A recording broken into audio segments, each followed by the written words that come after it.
quel type d'orgasme cette femme a. Est-ce que c'est un orgasme clitoridien? Est-ce que c'est un orgasme vaginal? Pour vous dire qu'est-ce qu'on sent une certaine jouissance qui vous monte, qui vous... Quand le clitoris est excité, le sang afflue. L'organe double de volume, se tend et se raidit. Que vous perdez conscience totale. Je ris aussi. Le clito rit aussi. À l'âge de 12 ans, je rencontre un plaisir pas comme les autres. Pas tout à fait le plaisir que me donne le chocolat fondant de mon restaurant genevois préféré. Et pas non plus le plaisir des mots, du piano, de la danse, des caresses du chat, des histoires de grand-mère en route pour l'école. Il s'agit d'un plaisir bien nouveau, que je rencontre en regardant un dessin animé quelconque. Les personnages entreprennent un concours. Il s'agit de voir qui peut pisser le plus loin. Je sens en moi comme une envie de faire comme eux, de pisser. Je m'assieds sur les toilettes, mais en direction du mur arrière, c'est-à-dire les toilettes à l'envers. Je pisse, et ce faisant, remarque que mon clitoris, organe dont j'ignore encore le nom, est engorgé. La curiosité me pousse à le toucher, mais trop prude pour le faire directement avec mes doigts nus, j'utilise du papier toilette. Un plaisir immense, électrique, nouveau, me traverse le corps. Je pense avoir découvert quelque chose d'extraordinaire. Je ne connais pas le mot masturbation et j'ignore que les autres le font aussi. Cependant, dès le début, je me demande si cette pratique ne serait pas la cousine de se faire l'amour, qui fait partie des choses adultes. Ce plaisir devient ma nouvelle obsession. Je me touche dans ma chambre, porte fermée, jambes écartées, dans la douche, sur le sol de la salle de bain. Je découvre l'orgasme. Mon corps s'allume en un plaisir fou, qui s'étend depuis mon clitoris jusqu'aux extrémités. J'ai l'impression de faire quelque chose de vilain, de tabou, et je n'ai pas encore le courage de me toucher directement avec les doigts. Je ne l'aurai pas d'ailleurs, jusqu'à l'âge de 22 ans, âge où, pour la première fois, j'observe mes partenaires sexuels toucher avec leurs doigts mon clitoris, ce qui me donne le courage de le faire moi-même.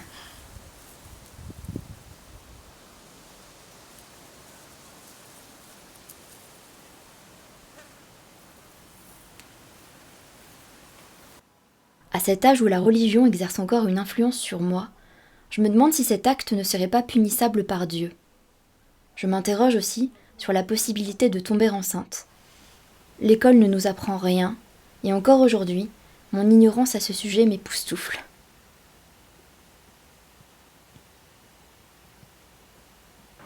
Quelques mois après la grande découverte, je commence à saigner. J'emplis ma culotte de papier toilette et je gagne l'allée pour rejoindre mes 2 copines, comme si de rien n'était. Ma mère m'a déjà parlé de règles, mais je n'accepte pas que ce soit déjà mon sort. Je fais donc une enquête sur Google et décrète qu'il s'agit d'hémorroïdes et donc d'une punition de Dieu.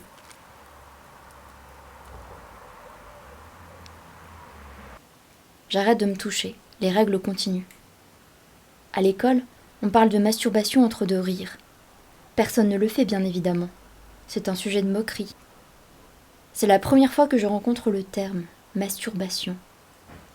La façon dont en parlent mes camarades m'emplit de honte et me conforte dans l'idée d'arrêter de le faire pour de bon.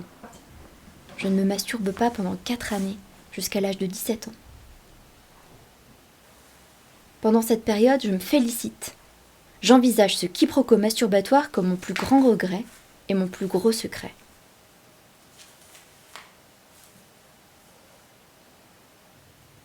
Mais le désir ne s'éradique pas du jour au lendemain. Au lit, le soir, l'envie me dévore. J'arrive à atteindre l'orgasme sans me toucher. Cet orgasme est différent. Il survient en vagues montantes qui me traversent le corps. Je perçois ces moments comme des instances de faiblesse et me réprimande le jour suivant. Je me sens isolée. Un jour, je craque. En regardant une série américaine télévisée, où une femme se masturbe avec un vibromasseur, l'envie me ronge et je cède sur le gros canapé rouge feutré de notre salon.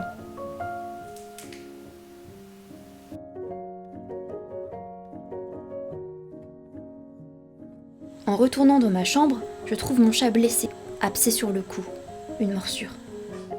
Après plusieurs rencontres avec plusieurs vétérinaires, il meurt dans mes bras quelques semaines plus tard.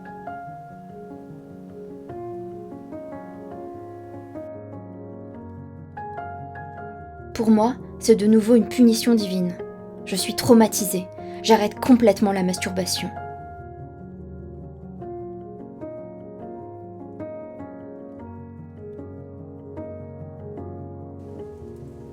La fin de ma dernière année d'école secondaire, je trouve pour la première fois des femmes qui parlent en ligne, sur YouTube et dans les forums, de masturbation. Elles en parlent comme un outil exploratoire, un atout à la santé, un plaisir émancipateur, même jubilatoire.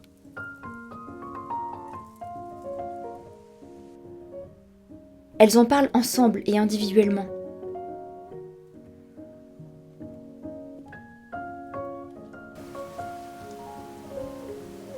La honte qui me poursuit pendant des années s'évapore peu à peu.